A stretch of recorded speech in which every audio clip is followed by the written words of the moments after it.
At 2 a.m. in a New York hotel, I watched my world shatter through a grainy security feed.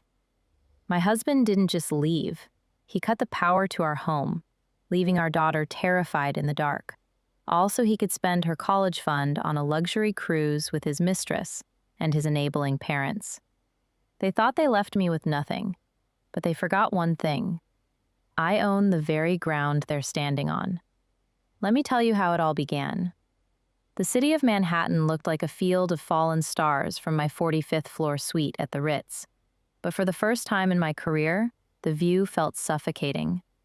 I was less than 12 hours away from signing the Sterling inheritance papers, a multi-million-dollar deal that represented the culmination of 15 years of grinding, negotiating, and building my own legacy from the dirt up. My phone, resting on the mahogany nightstand, buzzed with a frantic energy that didn't match the hushed luxury of the room. It was 2 a.m. In San Francisco, it was only 11 p.m.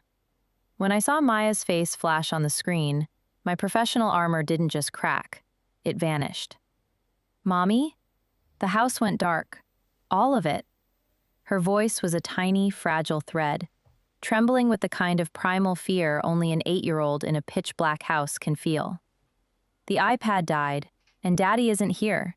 He said he had to go to a meeting, but the car is gone, and Nana and Papa's car is gone too.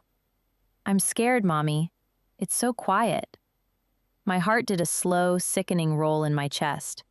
Julian knew I was in New York for the biggest deal of my life. He knew Maya had a history of night terrors. He was supposed to be the anchor while I was the engine. "Maya, honey, take a deep breath," I said, my voice dropping into that low, steady frequency I used to calm panicked shareholders. "Go to the kitchen. Under the sink, in the back left corner, there's a heavy metal box. It's the backup power bank I installed last winter. Plug your iPad in. I'm right here with you." While I kept her on the line, I opened my laptop and bypassed the main security hub. The house's primary Wi-Fi was down, but I had a secondary hidden cellular bridge for the exterior cameras, a redundancy Julian always mocked as paranoia. The infrared feed flickered to life, grainy and haunting. My breath hitched. I didn't see a storm or a fallen branch. I saw Arthur, my father-in-law, standing by the main breaker box at the side of our San Francisco home. He was wearing the cashmere coat I'd bought him for Christmas, looking remarkably smug for a man committing domestic sabotage. He reached up, flipped the master switch with a practiced flick of his wrist, and checked his gold watch, the one I'd given him to celebrate his retirement from a career of failed investments.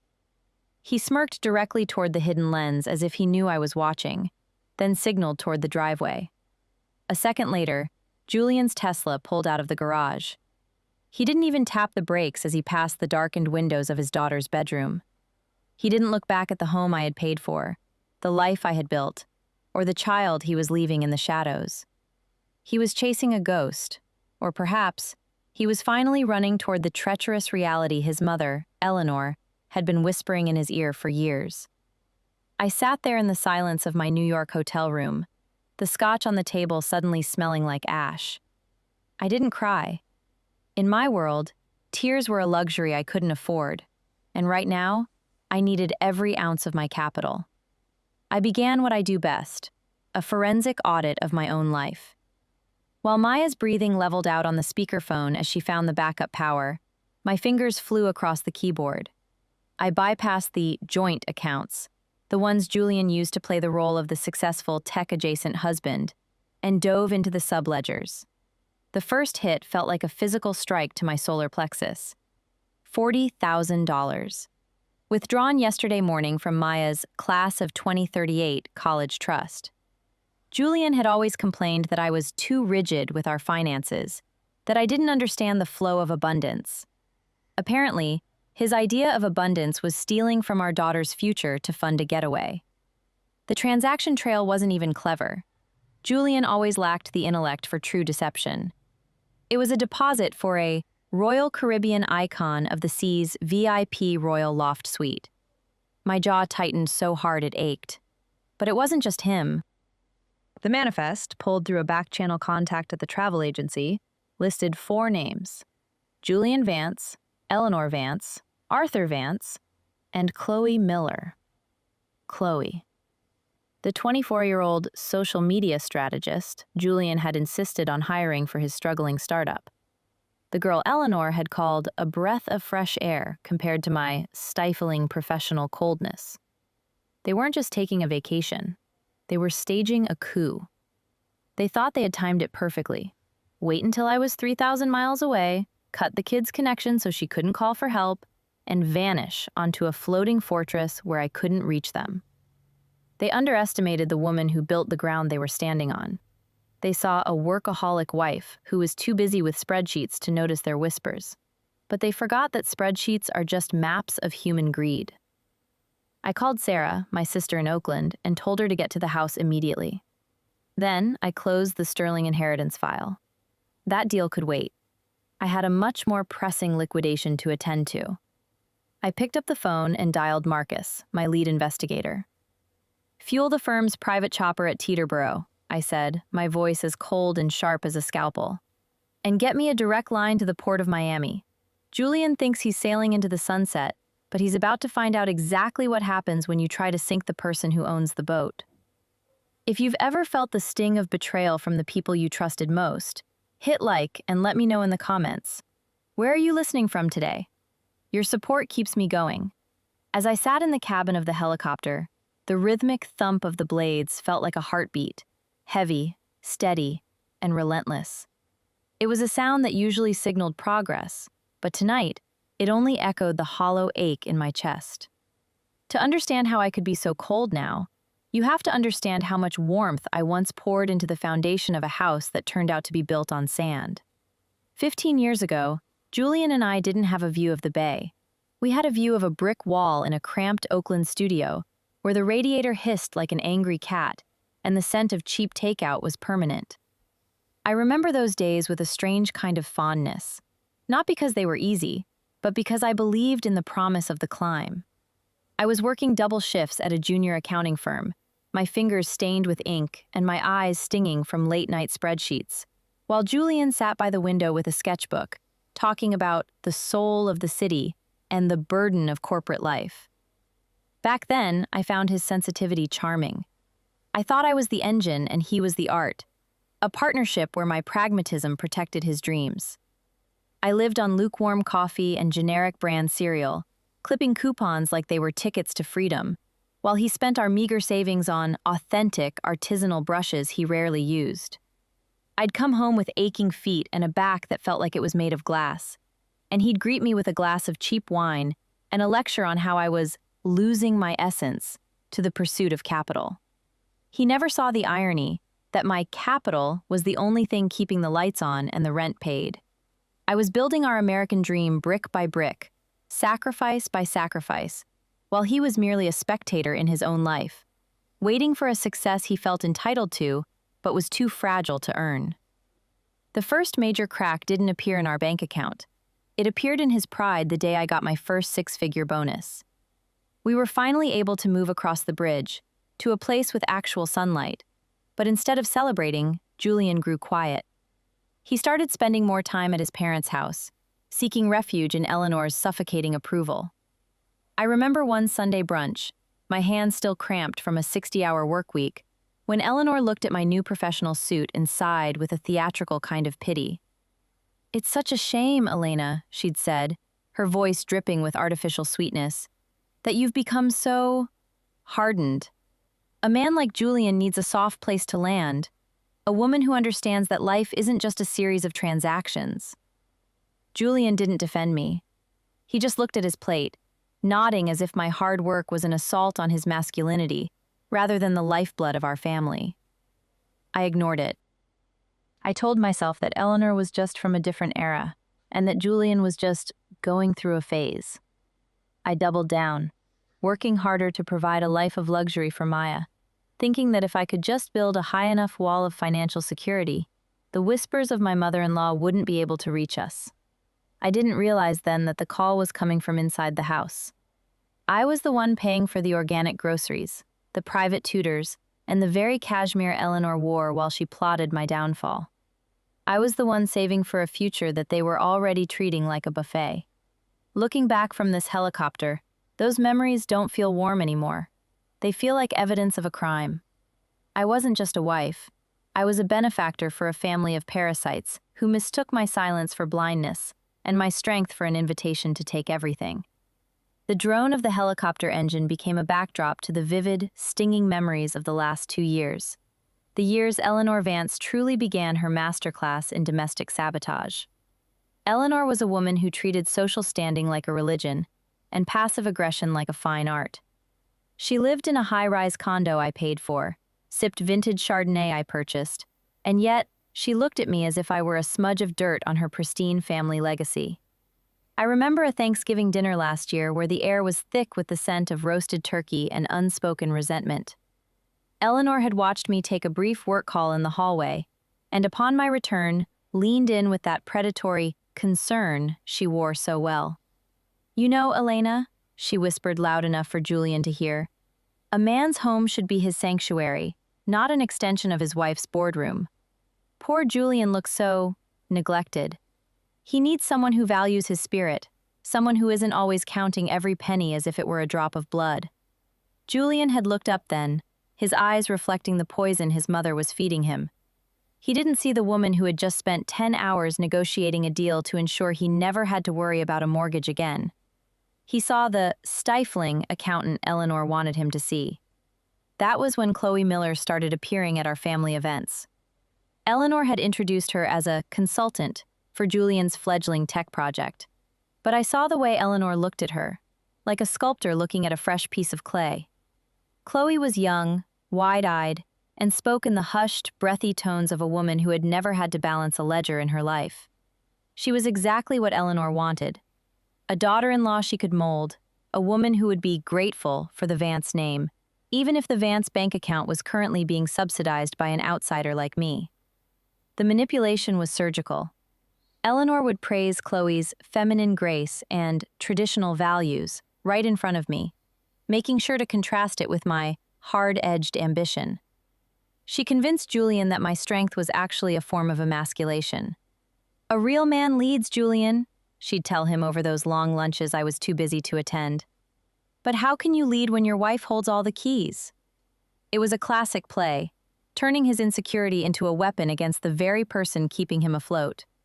I started noticing the small shifts, Julian's phone suddenly being face down on the table, the business trips to Napa that never seemed to result in any actual business, and the subtle, mocking tone he adopted whenever I mentioned our long-term investments. He wasn't just drifting away. He was being led away by 2 women who saw me as nothing more than a golden goose they were tired of thanking. But the true betrayal, the one that turned my grief into a cold, burning rage, happened in the quiet of my home office just days before I left for New York. I had been reviewing Maya's Class of 2038 trust fund, a portfolio I had meticulously curated since the day she was born. It was supposed to be her shield against the world, her ticket to whatever future she dreamed of. When I saw the withdrawal, $40,000, moved via a series of internal transfers Julian thought I wouldn't track, the air left my lungs. He hadn't just taken money. He had stolen a piece of our daughter's security. And for what? As I looked at the travel agency confirmation I'd later uncover, I realized Eleanor had been the one to pick the suite. She had convinced Julian that he deserved a grand gesture, that they should celebrate his freedom from my control, using the very money I had set aside for his child. They weren't just leaving me. They were stripping the house before they burned it down. The roar of the helicopter's turbine became a hum in the background as I flipped open my laptop, the blue light reflecting in my eyes like a digital blade. I didn't need sleep. I needed data. I dialed Marcus, my lead investigator, and the only man in California who knew where every body in the financial world was buried.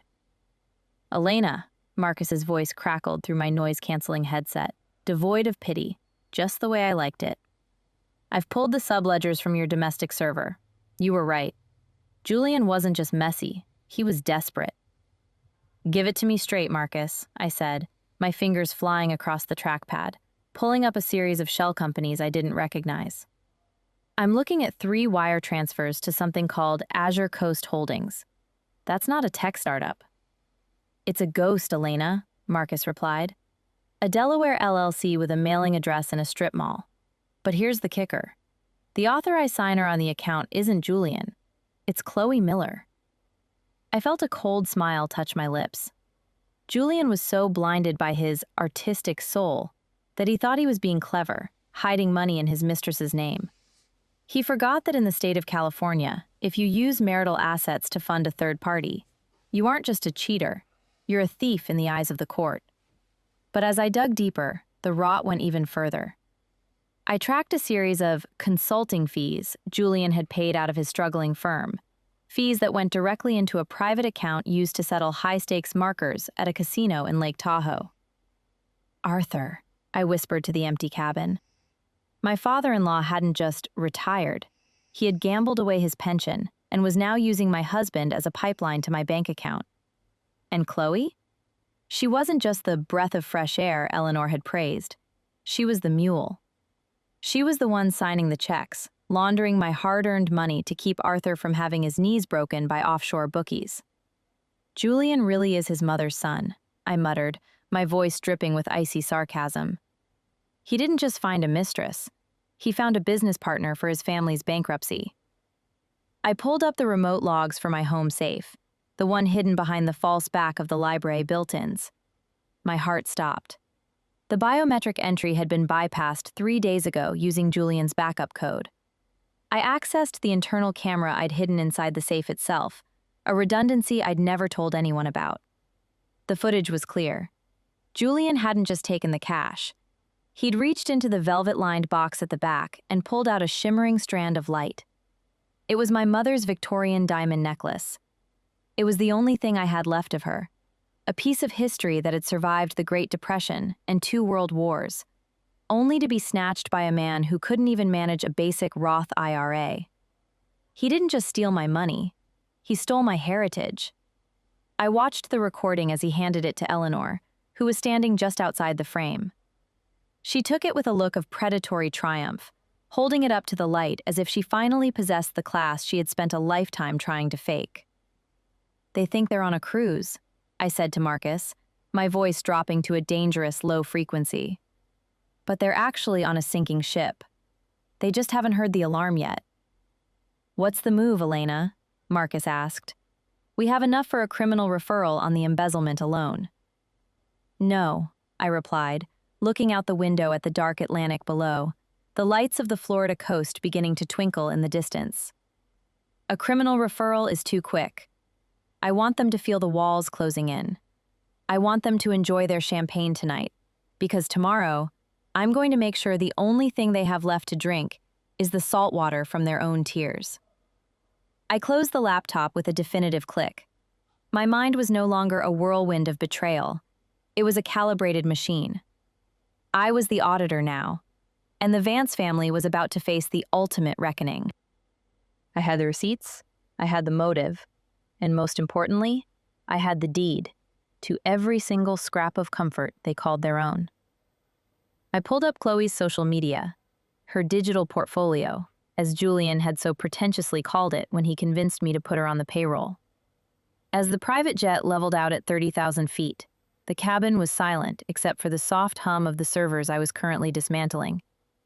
On my screen, Chloe's life was a masterclass in staged spontaneity. There were photos of her sipping lattes in Sun Valley, practicing yoga on a beach in Tulum, and tilting her head just so to catch the golden hour light in our very own backyard in San Francisco. Every post was captioned with vacuous nonsense about manifesting abundance and living your truth.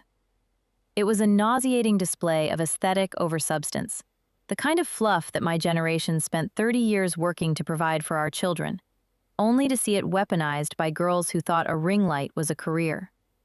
But as I toggled between her Instagram feed and the forensic accounting software Marcus had synchronized to my laptop, the abundance she was manifesting started to look a lot like grand larceny. I cross-referenced the dates of her luxury retreats with the withdrawals from Julian's consulting fund. They matched to the penny. The $2,000 designer sundress she was wearing in her latest post? Paid for by a corporate card registered to a shell company I had technically funded to support local entrepreneurs. She wasn't a victim of Julian's charm, and she certainly wasn't the breath of fresh air Eleanor claimed. Chloe was a professional parasite. She didn't just want my husband. She wanted my life, my status, and my bank account. But she lacked the intellect to realize that when you steal from an auditor, you leave a trail of digital breadcrumbs that lead straight to a prison cell. The most chilling discovery wasn't the affair, though. It was the communication log between Chloe and Eleanor. I bypassed their encrypted messaging app. Julian had always been lazy with his passwords, and he'd used his wedding anniversary for almost everything. A final irony that didn't escape me. The messages revealed a predatory alliance. Eleanor wasn't just supporting the mistress, she was coaching her. He's starting to feel the pressure from Elena. Eleanor had messaged Chloe 3 weeks ago. Keep reminding him how heavy her energy is. Tell him he deserves a woman who doesn't make him feel like an employee. Once we move the assets to the Delaware account, she'll have nothing left but her spreadsheets. Chloe's response was a string of heart emojis and a chillingly calculated sentence. Don't worry, Eleanor. I have him exactly where we need him. He thinks the cruise was his idea. By the time we're in international waters, the signatures will be finalized. I felt a wave of cold, crystalline clarity wash over me. They weren't just running away for a weekend of champagne and infidelity. They were attempting a full-scale liquidation of my estate while I was occupied with the Sterling merger in New York. They viewed me as a utility, a bank that didn't need to be thanked, a mother who didn't need to be respected, and a wife who could be discarded once the vault was empty. They saw my hard work as a liability and my discipline as coldness. It was the ultimate betrayal of the American dream I had spent my life building. I had played by the rules, worked the 18-hour days, and saved every penny to build a legacy for my daughter, while they sat in the shade of the tree I had planted, plotting how to chop it down for firewood. I closed the laptop and leaned my head back against the leather seat, watching the moon reflect off the clouds below. My disgust was no longer an emotion, it was a strategy. I thought about Chloe's carefully manicured hands, the ones that had never held a real tool or signed a legitimate contract, currently reaching for my mother's diamonds. I thought about Eleanor, the woman who had spent decades pretending to be a pillar of San Francisco society, while she raised a thief and partnered with a mistress. They thought they were the protagonists of a glamorous romance, finally escaping the villainous career woman. They had no idea that the villain they had created was actually the only person who had been keeping them from the gutter. I checked the time. We would be landing in Florida in 3 hours. From there, it was a short hop to the private island where the icon of the seas was making its first elite stop. I reached into my bag and pulled out a physical folder, the one thing I didn't keep on the cloud. It was a document they had forgotten existed, a piece of paper that turned their golden cage into a trap they could never escape. I didn't feel like a victim anymore. I felt like a hunter. The physical folder in my lap felt heavier than the laptop. It contained the only thing in this world that wasn't digital, wasn't hackable, and wasn't up for debate. The original wet ink signatures of a post-nuptial agreement. My mind drifted back 24 months to a rainy Tuesday in San Francisco that the Vance family had conveniently erased from their collective memory. I remember Julian standing in our kitchen, his face the color of ash, trembling as he showed me the final notice from a private lending group in Nevada. Arthur hadn't just gambled away his savings. He had used our primary residence, the house I had bought, as unofficial collateral for a series of high-stakes markers.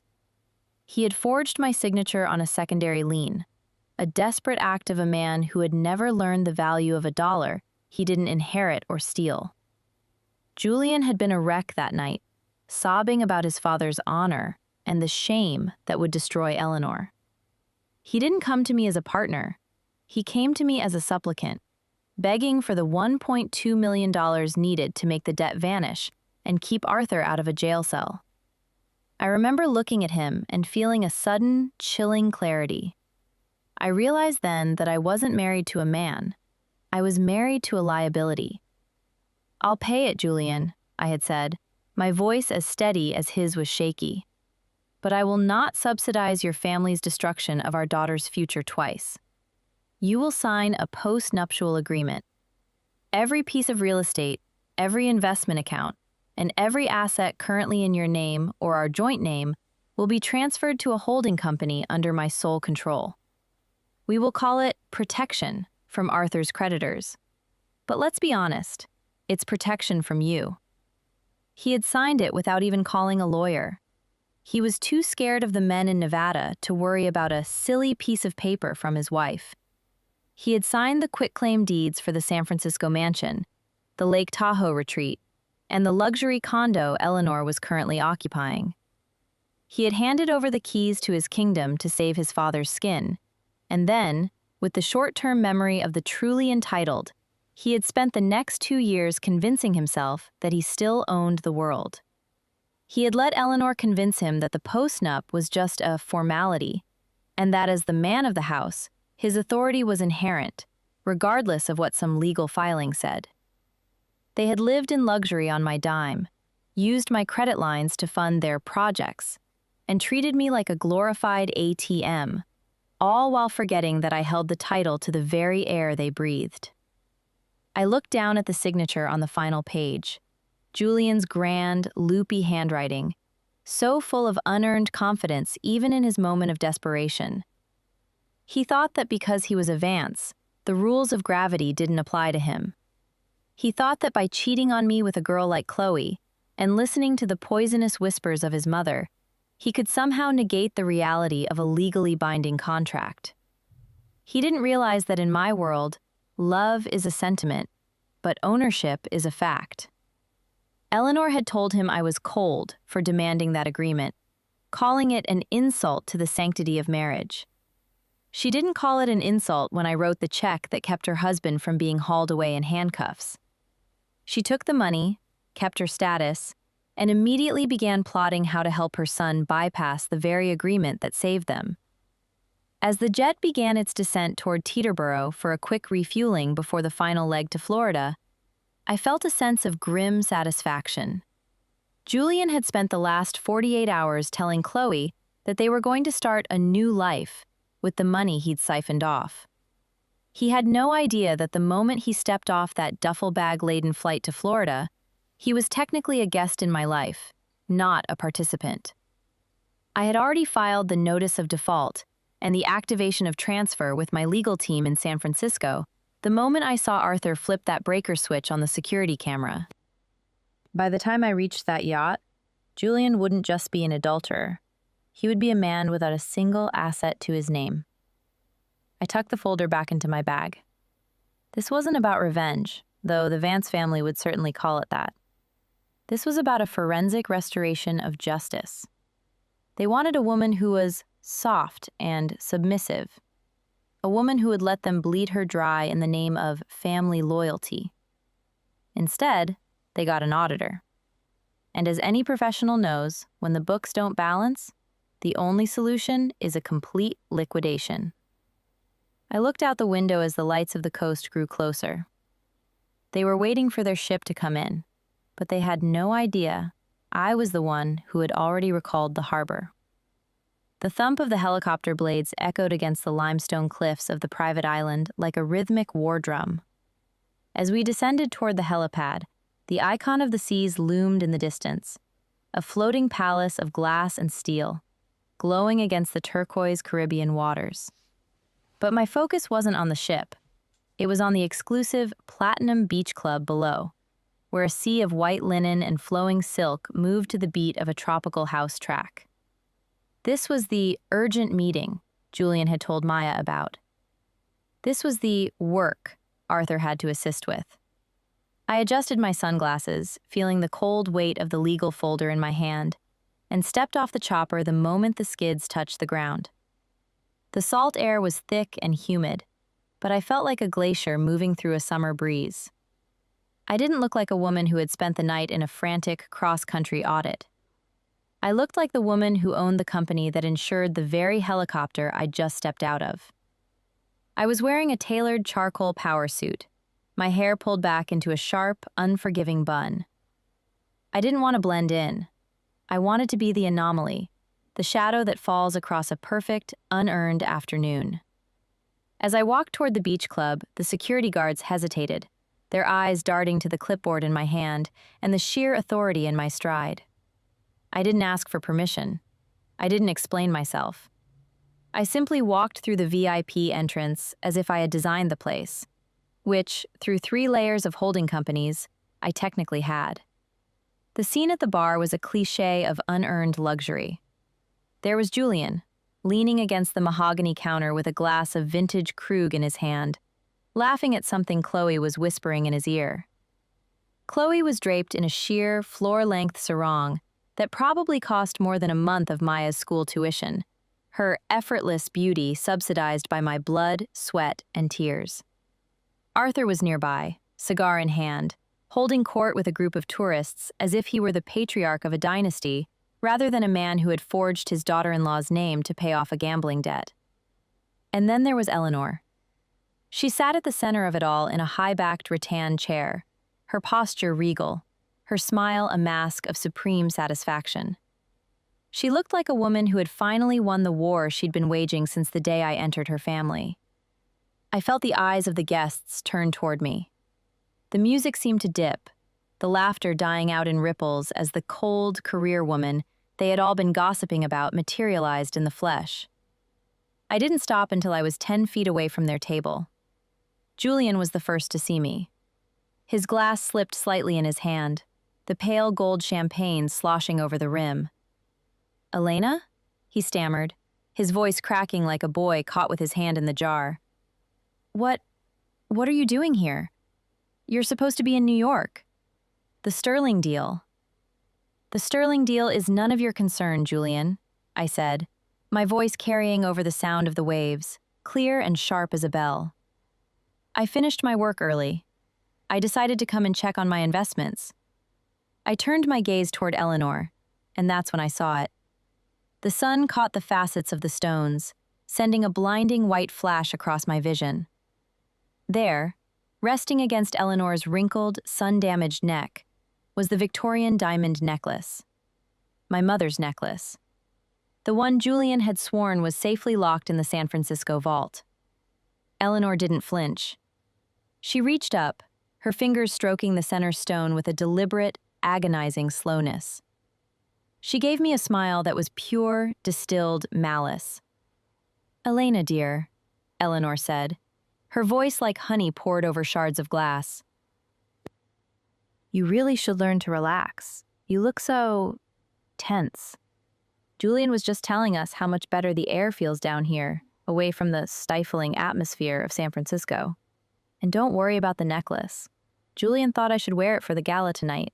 He said it was a shame to leave such beautiful things locked away with someone who doesn't know how to appreciate them." The irony was so thick it was almost poetic. They were standing on an island I partly owned, drinking champagne bought with my daughter's future, wearing a stolen heirloom, and calling me the one who didn't appreciate beauty. Julian tried to step forward, his face twisting into that practiced look of sensitive frustration. "Look, Elena, don't make a scene. We were going to call you. It's just, we needed a break. From you, from the pressure. Chloe has been helping me see that life isn't just about the bottom line." Chloe nodded, clinging to Julian's arm with a look of faux sympathy that made my skin crawl. "A scene?" I asked, a small, dangerous smile playing on my lips. "Oh, Julian, I'm not here to make a scene. I'm an auditor. I'm just here to reconcile the accounts." I looked directly at Eleanor, my eyes locking onto the diamonds. "And I'm starting with the physical assets." I took a step closer, the air around us turning brittle. "That necklace has a registered serial number on the GIA report. It was reported stolen to the San Francisco Police Department 6 hours ago. Now, you can either take it off and hand it to me right now, or the island's security, who are currently waiting for my signal, will assist you in a much more public fashion." The silence that followed was absolute. The perfect vacation was over, and the audit had officially begun. They thought they had outsmarted me, but they forgot I hold the keys to their golden cage. What would you do if you saw your husband's mistress wearing your mother's jewelry? Let me know in the comments with the word justice if you're ready to see them fall. Don't forget to like for the final showdown. Eleanor's hand flew to the diamonds as if her touch could somehow erase the legal reality I had just laid bare. She let out a sharp, mocking laugh that sounded like dry leaves skittering across a tombstone. Police report? Really, Elena? You've always had a flair for the dramatic, but this is pathetic. This necklace belongs to the Vance family now. Julian gave it to me as a tribute to my years of devotion. Something you wouldn't understand, being so obsessed with your ledgers and your ownership. You're making a fool of yourself in front of people who actually matter. She looked around at the gathered socialites, seeking their silent approval. Her chin tilted at that insufferable angle of unearned superiority. Julian stepped between us, his face a cocktail of panic and misguided bravado. Elena, enough. You're acting like a maniac. It's just a piece of jewelry. I'll pay you for it, okay? Once the new venture funds, I'll write you a check for whatever price you've slapped on your mother's memory. But you cannot come here and threaten my mother. You're being cold again, just like Mom said. You're trying to control me with money, but you can't buy my soul. He actually looked proud of that sentence, as if he were starring in a low-budget indie film about a misunderstood artist. Beside him, Chloe reached out and stroked his arm, her eyes wide with a practiced, innocent concern. "Julian's right, Elena," she chirped, her voice grating against my nerves. "Negative energy like this is why he felt so trapped. Can't you just let us be happy? We're trying to build something beautiful here." I didn't blink. I didn't scream. I simply reached into my charcoal blazer and pulled out a high-resolution color printout. I held it up, not for Julian, but for the crowd of curious onlookers who were now leaning in, their champagne glasses frozen mid-air. "This," I said, my voice cutting through the humid air like a winter frost, "is the GIA certificate for the Marquise-cut center stone currently resting on Eleanor's neck. Serial number 522108-alpha. It is laser inscribed on the girdle of the diamond, visible under 10 times magnification." I tossed the paper onto the mahogany table, right next to Julian's half-empty Krug. "And this is the police report filed with the SFTD at 4 a.m. Eastern Time, naming Julian Vance as the primary suspect in a grand larceny investigation. The value of this piece of jewelry, as Julian calls it, is appraised at $280,000. In the state of California, that's not a family dispute. That's a felony." The color drained from Julian's face so fast it was almost comical. He looked at the document, his eyes darting across the official seal and the officer's signature. The sensitive artist facade began to crumble, revealing the terrified little boy who had spent his life hiding behind his mother's skirts and my bank account.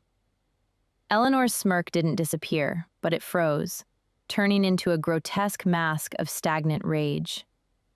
"You wouldn't," she hissed, her voice dropping to a whisper. "You wouldn't put the father of your child in jail over a necklace. Think of the scandal, Elena. Think of Maya." "I am thinking of Maya," I replied, taking a step closer until I was inches from Eleanor's face. "I'm thinking about how her father stole $40,000 from her college trust to pay for this little circus. I'm thinking about how her grandmother coached her father to leave her in a dark house while they ran off to play royalty on a stolen yacht. You want to talk about scandal? Wait until the FBI starts looking into the consulting fees Julian has been paying to Chloe's shell company, money that was actually laundered to pay for Arthur's gambling debts." I turned my gaze to Arthur, who was suddenly very interested in the ash at the end of his cigar, his face turning a mottled shade of purple. Chloe let out a small, strangled gasp, her hand dropping from Julian's arm as if he were suddenly radioactive. She looked at the crowd, then at the police report, her social media strategist brain finally calculating the cost of being associated with a felon. "Julian? What is she talking about? You said the money was yours. You said the company was a joint venture." "It was a joint venture," I answered for him, my smile sharp enough to draw blood. Jointly funded by me and jointly stolen by all of you. But here's the thing about audits, Chloe. They always find the missing decimal point. And right now, the missing decimal point is wearing a stolen necklace and standing on a beach where she doesn't belong. I looked back at Eleanor, who was clutching the diamonds so hard her knuckles were white. The security for this island is already on their way. You can give me the necklace now and I might, tell the DA that it was a misunderstanding. Or you can keep wearing it while the local police escort you to a holding cell where the lighting is significantly less flattering than the golden hour. Eleanor's eyes darted around the beach club. The people she had been trying to impress were now whispering behind their hands, their faces twisted in judgment. The glamorous Vance family was being stripped bare in the midday sun, revealed as nothing more than a band of common thieves in designer clothes. She looked at Julian, hoping for a miracle, but he was staring at his shoes, his shoulders slumped in total defeat. With a trembling hand and a look of pure, unadulterated hatred, Eleanor reached for the clasp of the necklace. The click of the lock opening was the most satisfying sound I had heard in 15 years. Eleanor dropped the necklace onto the table with a trembling hand, the diamonds clattering against the wood like the bones of a dead relationship. I didn't rush to grab them. I picked them up with the slow, deliberate grace of a woman who had already won the battle and was now simply cleaning up the battlefield. I tucked the heirloom into my blazer pocket, the weight of it anchoring me. Julian was pale, his eyes darting toward the exit of the beach club, as if he could simply run away from the reality I had just dropped in his lap. "Okay, Elena," he whispered, his voice cracking. "You got what you wanted. You have the necklace. Now just go back to New York. We'll talk about the rest when we get home. Please, don't ruin this for Chloe. She's finally feeling confident about our project." "The project, Julian?" I asked, pulling my phone from my pocket and tapping a contact. "You mean the elaborate scheme where you used your position at the Vance Sterling Foundation to cover your father's tracks? That's not a project. That's a federal indictment." I hit the speakerphone button. The dial tone echoed through the silent beach club, amplified by the high-end sound system Julian had insisted on for their launch party. After 2 rings, a deep, authoritative voice boomed across the sand. "Elena, it's David Henderson. We finished the preliminary review of the internal audit you sent over this morning." David was the CEO of the foundation, a man who valued his reputation and the organization's tax-exempt status above all else. "Hello, David," I said, my eyes locked on Julian, who looked as if he were about to be physically ill. "I'm here with Julian now. I thought he should hear the board's decision directly from you, considering he's currently celebrating his success on a yacht I believe was chartered using the foundation's emergency reserve fund." There was a pause on the other end, a cold, corporate silence that was far more terrifying than a scream. "Julian," David said, his voice flat and devoid of the camaraderie he usually offered. "As of 9 a.m. Pacific Time, the board has voted unanimously for your immediate termination with cause. We have evidence of over $200,000 in unauthorized transfers to a shell company registered to a Miss Chloe Miller. Furthermore, our forensic team has linked those funds to the settlement of illegal gambling markers in Nevada belonging to your father, Arthur Vance. This is a clear breach of fiduciary duty and a direct violation of federal charity laws." Julian's glass finally shattered against the deck, the expensive champagne soaking into the white linen of his pants. Chloe let out a sharp, jagged sob, backing away from him as if his very presence was a contagion. "David, wait," Julian pleaded, stepping toward the phone. "It was a loan. I was going to replace it. My father was in trouble, and Elena, she was being so controlling with our personal accounts, I didn't have a choice." "You always have a choice, Julian," David replied, his tone as sharp as a guillotine. "You chose to embezzle from a charitable organization to save a man who shouldn't have been gambling in the first place. The authorities have already been notified. I'd suggest you find a very good lawyer, though I suspect you'll have trouble paying for one, given that we've frozen all company-related accounts, including the one tied to your VIP travel package. Goodbye, Julian. The line went dead. The silence that followed was suffocating. The guests, who only moments ago were admiring Julian's vision, were now looking at him with the kind of disgust usually reserved for something found on the bottom of a shoe. I looked at Arthur, whose face had turned a sickly, ashen gray. He knew the game was over. He had gambled on his son's ability to hide his tracks, and he had lost. I then turned to Chloe, who was frantically checking her phone, likely realizing that the lavish life Julian had promised her was currently being liquidated in real time. But that's not the best part, I said, my voice low and steady, pulling their attention back to me. You see, Julian, when you involve the foundation, you involve the IRS. And when you involve the IRS in a case that crosses state lines, from San Francisco to Nevada to a yacht in international waters, you get the attention of the FBI. Marcus, my investigator, has been working with the field office in Miami. They've been tracking the consulting invoices Chloe has been signing. They aren't waiting for you at home, Julian. They're waiting for you at the port when this boat docks. Chloe let out a wail of pure terror, her influencer mask completely shattered. I didn't know. He told me it was all legal. He said it was just a way to avoid unnecessary taxes because his wife was so difficult. She turned to me, her eyes streaming with mascara. Please, Elena. I was just doing what he told me. I'm a victim here too. A victim? I laughed, a short, sharp sound that had no humor in it. A victim is someone who doesn't check the source of the $4,000 designer handbags they're posting on Instagram. You weren't a victim, Chloe. You were an accomplice. You enjoyed the champagne while the bills were being paid with Maya's future and the foundation's integrity. You don't get to claim innocence just because the music stopped. I turned to Eleanor, who was standing as still as a statue, her eyes fixed on the empty space where the necklace had been. Her world of prestige, of the Vance name, and of her sensitive son's superiority was burning down around her. She looked at me, her lips trembling with a rage she could no longer articulate. You've destroyed everything, she hissed. You've ruined your husband, your father-in-law, and the legacy of this family. How can you look Maya in the eye? I can look her in the eye because I'm the one who ensured she still has a home to go back to, I replied, my voice echoing with a final, crushing authority. Unlike you, Eleanor, I don't build legacies on theft and lies. I build them on work.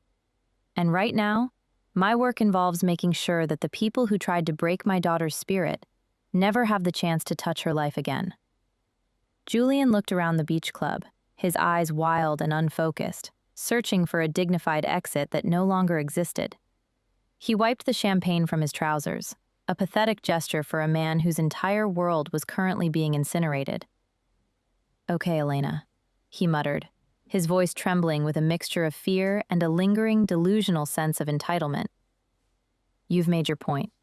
You've embarrassed me. You've taken the necklace, and you've called David. Fine. I'll deal with the foundation. But let's just get out of here. We'll take the flight back to San Francisco tonight. We'll sell the Lake Tahoe house, we'll settle Arthur's debts, and we'll find a way to make this work. For Maya's sake, right? We're still a family. He tried to reach for my hand, his face twisting into that sensitive smile that used to make me feel protective, but now only made me feel nauseous. Sell the Tahoe house? I asked, pulling my hand away as if his touch were a chemical burn. I let out a short, dry laugh that silenced the remaining whispers of the crowd. Julian, you've spent so much time living in the clouds Eleanor built for you that you've forgotten how gravity works. You can't sell the Tahoe house. You can't sell the San Francisco mansion. In fact, you can't even sell the car you drove to the airport. I reached into my bag and pulled out the physical folder, the one with the wet ink signatures from 2 years ago. I tossed it onto the table next to his shattered glass. 2 years ago, when your father's gambling debts threatened to put him in a pine box, I made you sign a post-nuptial agreement in exchange for the $1.2 million I used to save his life. You signed over every single real estate asset we owned to my private holding company, EMV Legacy. You called it a formality to protect us from creditors. I called it an insurance policy against your incompetence. The blood drained from Julian's face until he looked like a ghost haunting his own vacation. He fumbled with the pages, his eyes landing on his own loopy signature and the notarized seal. This was just for protection, he stammered. You said it was a shield, Elena. You can't use this to kick me out of my own home. Eleanor stepped forward, her regal posture finally collapsing as she realized the magnitude of the trap. She looked at the documents, then at me, her eyes burning with a venomous realization. You wouldn't, she hissed. You wouldn't leave your husband's parents on the street. That condo in Belvedere, it's been in the family's name for decades. No, Eleanor, I corrected her, my voice as cold and sharp as a winter morning in the Sierras. It was in the family name, until Julian traded it for Arthur's freedom. It's now owned by EMV Legacy. And since you've spent the last 3 months coaching my husband on how to leave me penniless, I decided to return the favor. I pulled a separate, smaller envelope from the folder and held it out to her. This is a formal notice to quit. You have 72 hours from the moment this boat docks to remove your belongings from the Belvedere property. I've already instructed the building's security to change the biometric locks. Anything left inside after Sunday will be donated to the very foundation Julian just lost his job at. I'm sure they could use some vintage Chanel to auction off for their legal defense fund. Eleanor's mouth opened and closed, but no sound came out. She looked at Arthur, who was slumped in his chair, a broken man who had finally run out of other people's money. Then she looked at Chloe, who was already halfway to the exit, frantically typing on her phone, likely looking for her next investor, now that the Vance ship was officially underwater. Julian fell to his knees on the wooden deck, the white linen of his suit staining with the spilled champagne and the dirt of the beach. Elena, please, he sobbed, his hands clutching at the air. I made a mistake. I was weak. My mother, she talked me into it. Chloe meant nothing. Please, don't take the house. Where am I supposed to go? What about Maya? She needs her father. Maya needs a father who doesn't leave her in the dark to go on a yacht with his mistress, I said, looking down at him with a profound sense of indifference. She needs a father who doesn't steal her college fund to buy champagne for a girl who doesn't even know his middle name.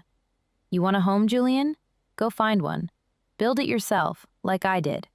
Pull yourself up by those artistic bootstraps you're always talking about. I turned to the island's security detail, who had finally arrived and were standing at the edge of the club. Gentlemen, I said, gesturing to the three of them, these people are no longer guests of this island. Their accounts are frozen, and their presence is no longer required. Please escort them to the lower deck to wait for the authorities. I have a helicopter to catch.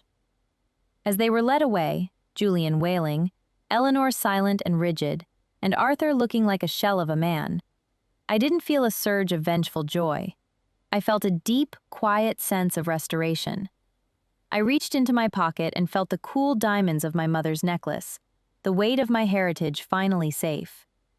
I walked back toward the helipad, the wind from the ocean whipping my hair, but for the first time in 15 years, I could breathe. I had done the audit. I had found the discrepancies. And now, the books were finally, perfectly balanced. 3 months later, the morning light in San Francisco felt different, crisper, cleaner, and entirely mine. I stood in the center of my new penthouse, a space defined by floor-to-ceiling glass and an unobstructed view of the Golden Gate Bridge. There were no heavy Victorian drapes here, no shadows of a family that lived on lies, and certainly no whispers of my coldness echoing through the halls. The air was filled with the scent of fresh eucalyptus and the sound of Maya's laughter coming from the terrace, where she was showing her Aunt Sarah her new telescope. For the first time in 15 years, my home wasn't a battlefield or a bank. It was a sanctuary.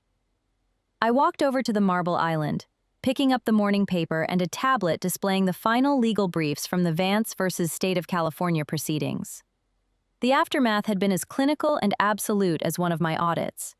Julian, stripped of his sensitive artist facade, had recently accepted a plea deal to avoid the maximum sentence for wire fraud and embezzlement. He was facing 8 to 10 years in a federal facility, a place where his soulful excuses would hold no currency with the guards or the inmates. Arthur's situation was even more dire.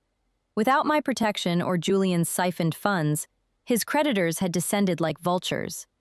The last I heard, he was navigating a maze of bankruptcy court hearings that made my most complex mergers look like child's play.